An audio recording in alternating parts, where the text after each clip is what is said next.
जिंदगी में हर मौका का फ़ायदा उठाओ, लेकिन किसी के प्यार और भरोसे का नहीं।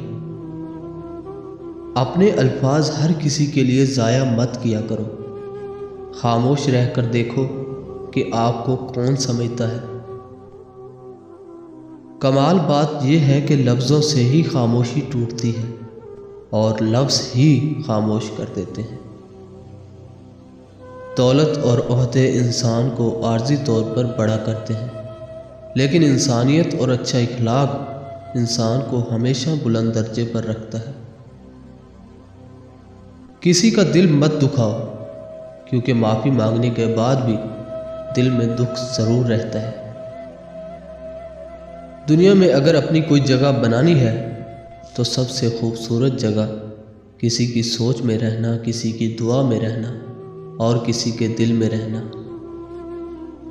कुछ फासले मुख्तसर होते हैं, लेकिन इन्हें तय करते करते ज़िंदगी ही गुजर जाती है। अगर तुम अपने तकब्बुर को तोड़ना चाहते हो तो किसी गरीब और मुफलिस को सलाम किया करो।